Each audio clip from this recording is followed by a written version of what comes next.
Hi, the vehicle I'm working on today is a 2001 Chevy Malibu, 3.1 liter engine V6. Now we're at the engine bay, and right here is where the air filter is. On this vehicle it just has two Phillips head screws that I will remove now.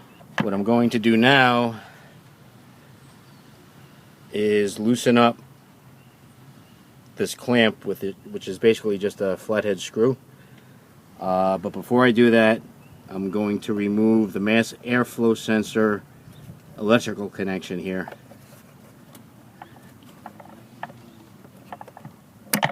Okay, that is off. You want to make sure that you remove that connection before you remove this hose assembly with the cover. Loosened up this clamp, and I'm just going to remove this hose just to make this so we can remove this hose easier. And there's also one more, let me get this hose out of the way. There's also one more electrical connection down here below that you just pull out. You raise that clip and it pulls right out. So all the electrical connections are disconnected, and now we're going to proceed to remove the air hose here and the air filter cover. All you have to do to get this wide hose off is just use your fingers and just work the rubber at the edge of the hose, and it'll pop right off, and then you're able to remove the whole cover assembly along with the mass airflow sensor. If you look where that big wide gray hose connected, this is the throttle body, and you can see in there that there is a large amount of carbon buildup around the lip of the plate, the throttle plate, and just in general all around here. So I have some throttle body air intake cleaner. So I'm going to spray this out now with the throttle body cleaner, and we'll see how that goes. Just as a side note, anytime you're working with sprays or liquids, it's always a good idea to have a pair of safety glasses and put them on, so we'll do that now. All inside the throttle body behind the butterfly plate, which is moving. I'm basically just using my hand over here and moving this throttle cable, and that's opening the plate. But inside behind the plate you can see that there is black. That's all carbon buildup that you do not want there, because that'll interfere with the airflow into your engine. So let's see if we can clean that out. We have our can of throttle body cleaner. You basically insert the straw that comes with it into the nozzle.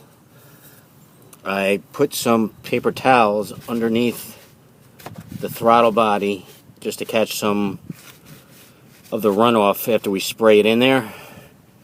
And what I'm going to do is just push on the throttle cable with my hand just to open it, and we're going to spray inside.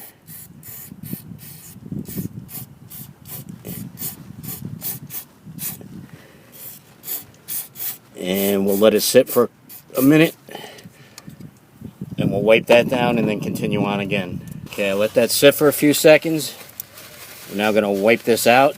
You can see all the gunk that's coming off of that, all that carbon, which is you don't want in there. We're going to open up that throttle again and wipe the inside as well. Just look at all that gook and gunk that came out. And we're going to wipe this out thoroughly and then do it another time. I won't show you on the video the second time.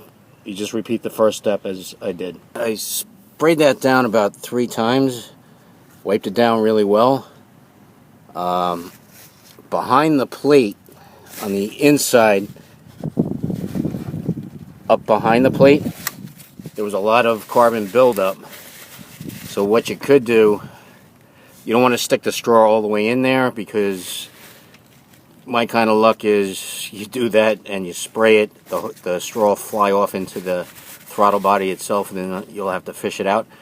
So just take a piece of toweling or a rag, spray it down, and then open the throttle plate and just rub behind it with the wet toweling. And you can see this stuff that's coming off on it.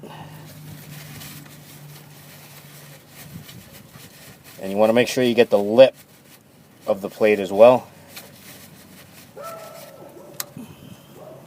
We're going to reconnect everything. Put the hose back on so it fully covers the lip. And then we're going to tighten the clamp with a flathead screwdriver. Reattach this hose. Just push down. Okay, we reconnected this hose, tightened the clamp, reinserted this hose. Now we're going to tighten down the Phillips head screws for the air filter. Now with these two electrical connections that we unplugged before, I like to use dielectric grease on the connections. Just put a dab on here and a dab inside where it's going to connect, and then we'll connect those together, and we'll do the same on this one for the mass airflow sensor.